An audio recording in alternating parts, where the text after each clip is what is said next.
Yan na siya guys.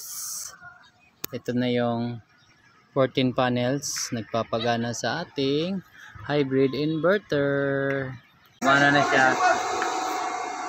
Yung trouble lang pala namin kanina is hindi na siya napaka-simplify. Natin yan guys. Ito ano to, mag-automatic to, mag-switch. Oh, yan, yun sir. Yun ako ah. Oh, tingnan nyo. Oh, ayun oh. Kita niyo. Ayun, may ilaw na. Hello guys. Balancer, badi. Hello guys. Ang buhatin pala namin ngayon guys ay magawa kami dito ng mga linya-linya guys. Buhatin. Pagkatapos namin magbuhatin dito guys, magkainin kami. Kasi magpa-under kami dito ng mga solarin. Para wala nang solarin dito guys. Pistolin. So anyway, ang atong buhaton karon mag-final na meron sit up sa pinakapanel. Pinsin. 1, 2, 3, 4, 5, 6, 7, 8, 9, 10, 11. 11. So, tawad namin karong moldings guys. Para lantiu ang aking. Nakalagay na tao na ba?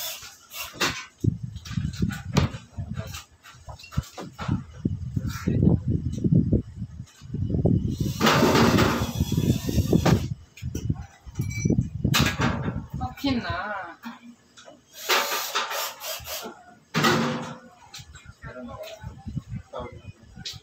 Ini?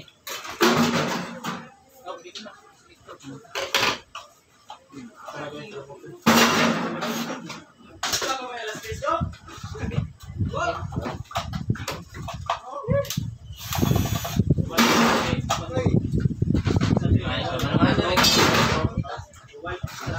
Guys.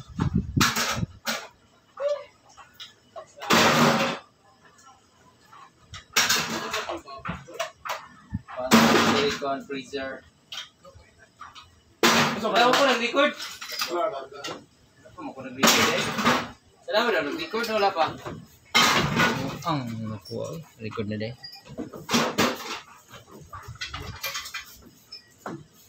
So set up ni karon diri og solar guys. Kami hybrid na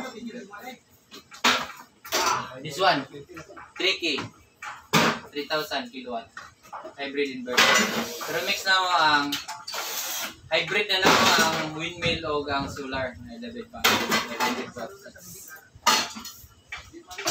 Ganahin natin pila ba ni ka kuha sa inverter. Kasi na nga ito.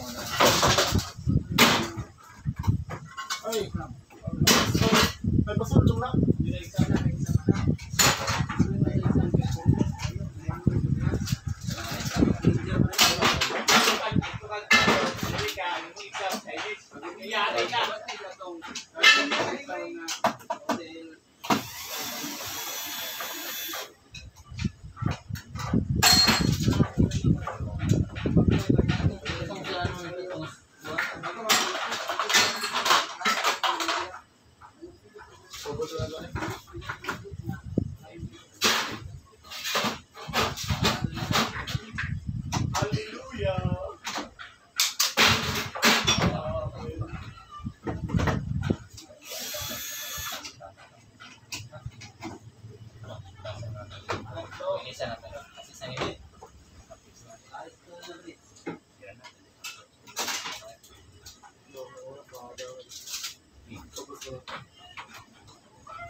Next, breaker panel. So panel breaker. Kita ka pupunta nga ito dito.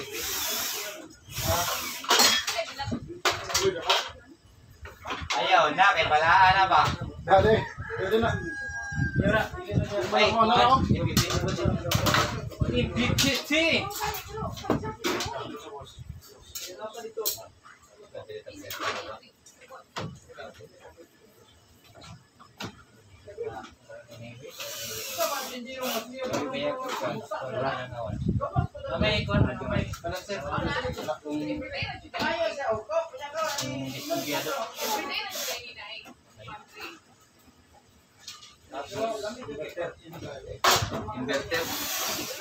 Inverter. Okay. Inverter.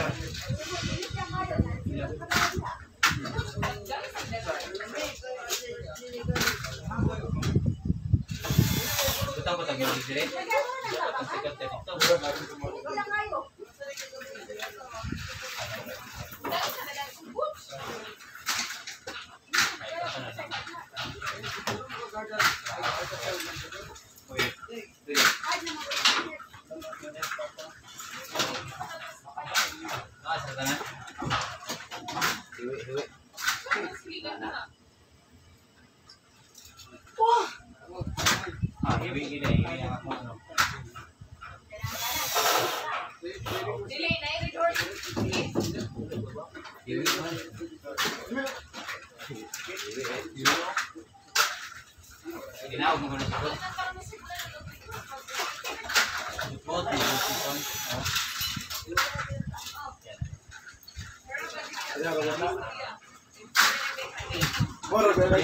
Ang imong kanang mabibiyaw nga babaw isipog na pugta.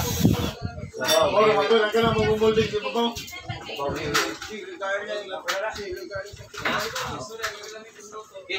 next. Sige ra magpang-white sa ako.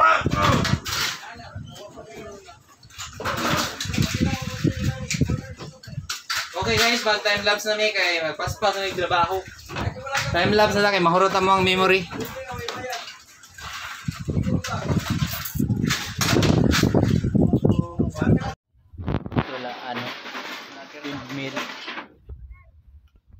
Na dito among kuan supervisor manager. Si Julito na siya guys. Yamo din niya magitrabaho guys, naundang lang akong time lapse gani mo ni atong hybrid inverter. Tapos atong MPPT. Yamo gamit ta og ETS guys. Nagamit ta og automatic transfer switch. Yan. Tay surge protector.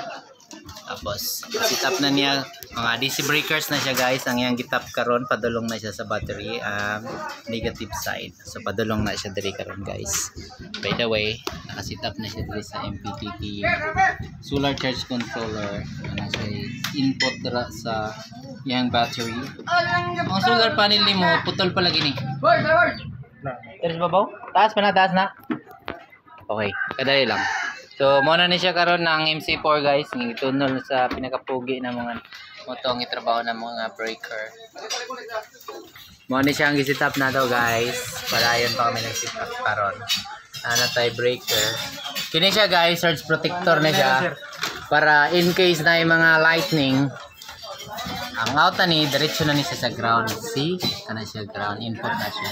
So, nag-loop lang pata. Kay mo man atong ning input ni siya diri.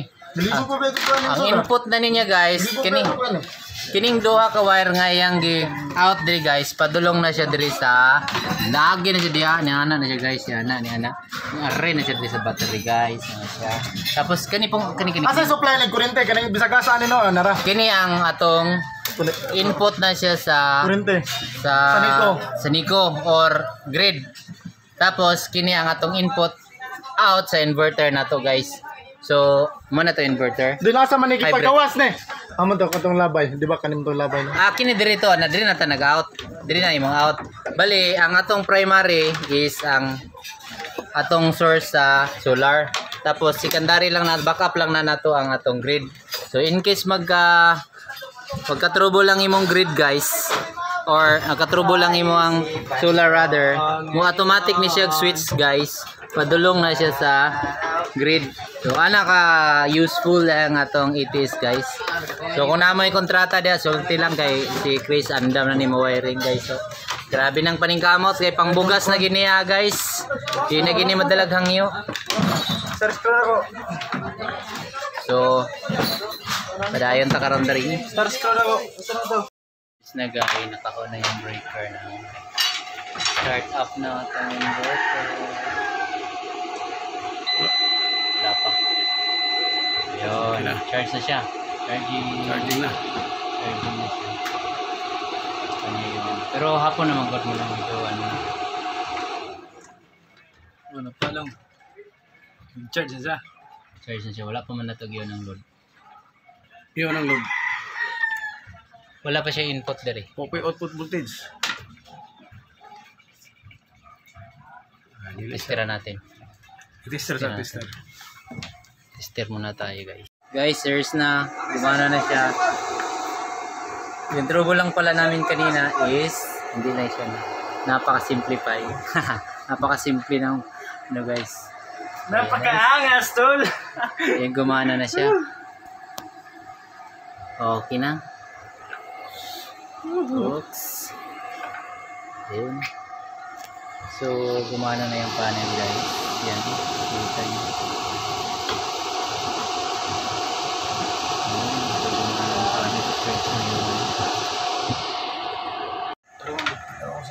Yan yung setup natin guys. Pinipix na lang yung mga lumalabas na wires. Sa labas yung solar panel. Yan na siya guys. Ito na yung 14 panels nagpapagana sa ating hybrid inverter. Kumana na.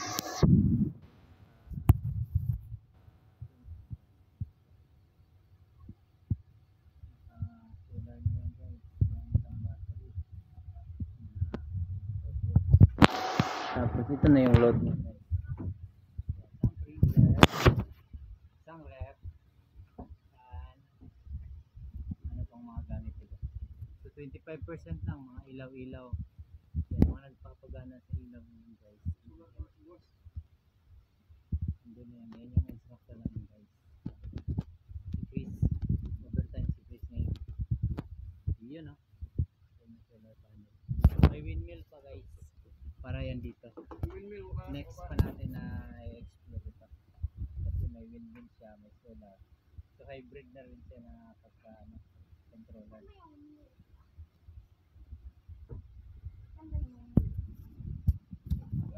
Setup natin guys, naka-grid tayo ngayon. Ayan, selector natin. Yan yung grid na input, dito yung sa ating solar. So ito yung inverter natin. Inverter, grid lang lang. Grid lang siya, oh. Grid lang siya gumagana. Oh. Wala siyang panel na dito guys. Ayan. Pero nag-charging pa rin siya. Nag-detect pa rin niya yun. Pero hindi pa yan siya Wala siya. Pag i-on natin yan guys, ito, ano to, mag-automatic to, mag-switch. O yan, yun sir. Yun ako O, tingnan nyo.